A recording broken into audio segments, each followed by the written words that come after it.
Man who picks up a lost dog spots one detail that shocks him.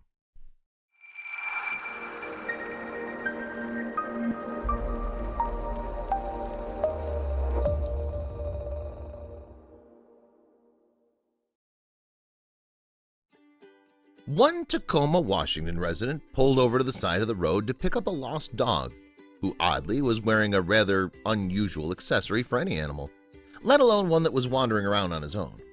While the man searched diligently for the owner, the dog's curious behavior forced him to make a tough call about the canine's fate. Christopher Goldsmith assumed it would be just another Monday in Washington in 2019. He hopped in his electric blue pickup truck in hopes of carrying on his merry way to work, and his drive was just like any other, at first. But the Army veteran and founder of High Ground Veterans was stopped in his tracks when he saw a small animal scamper past his vehicle. Oddly, the animal appeared to be wearing clothes. It was a sight that bewildered him. Chris pulled over and slammed his truck into park, his eyes not leaving what turned out to be a disoriented little dog. Upon approaching the pup, it was clear the furball was nervous, but nevertheless interested in Chris's help. Based on what he was wearing, the poor animal clearly couldn't be a stray.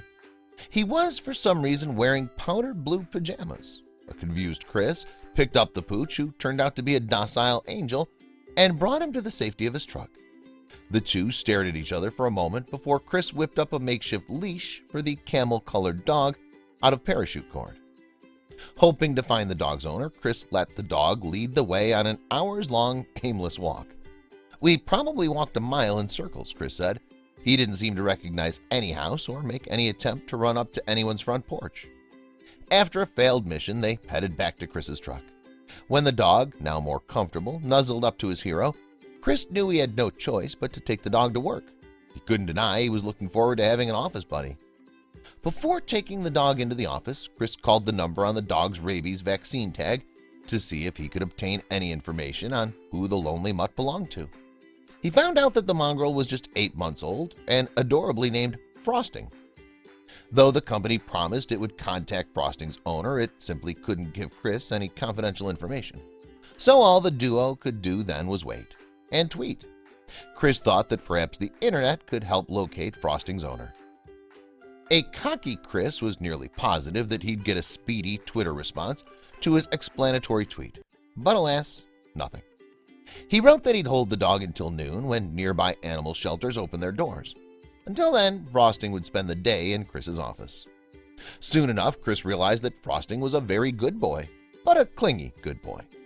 He wouldn't allow any space between him and Chris, always ecstatically sprawling out on his feet or on his lap, which made work sorta difficult. I tried to use my standing desk, and he would stand up and put his paws on me, Chris said of his new buddy. As it turned out, he and his wife had coincidentally planned to adopt a dog just a month later. "We were looking for a small dog, a Dachshund, who would be easy to travel with," Chris said. So he was starting to think about the possibility of nobody coming to claim sweet little Frosting, the more he liked the idea. At the time, Chris was staying at a summer rental property that was strict about its no dogs policy. So Frosting had to spend that first night at Chris's friend's house. Frosting, understandably, did not enjoy being ripped away from his new adopted dad. "The dog is very, very, very bonded with me," Chris explained. "As soon as I left, he was glued to the window, looking to see where I went. And in the morning, he was super excited to see me." Frosting surely didn't understand Chris would only be gone for a measly few hours. Still, Chris had to admit that Frosting's separation anxiety was cute and that he, too, missed the pooch that night. Considering their newfound connection, there's no doubt that Chris was more than elated when a week passed without anyone claiming poor Frosting. "My wife is already attached to the dog. She might die of a broken heart if we couldn't keep him," said Chris. Though he joked about his smitten spouse, he couldn't imagine letting go of his new friend. He dreaded having to return the pooch. The curious case of Frosting was a bizarre one. Where were his owners? Why hadn't anyone contacted Chris? Why was Frosting wearing suspiciously clean pajamas when Chris found him? Though there were questions, Chris no longer cared about the answers. "He's nice, quiet, and well-behaved. Seems like he'll be the perfect office dog," Chris happily said. It looked like the Takoma resident and his giddy wife were set on adopting the pupper who seemingly appeared out of thin air. They felt that the name Frosting was still a good fit for the doggo, especially considering the good boy was nearly sweet enough to eat. Together, Chris and his wife bought Frosting a new tag to commemorate his gleeful homecoming. Chris knew the strange encounter with Frosting was a gift, and fate must have had something to do with it. He and his wife never had to go pick out a dog because, in reality, Frosting picked them.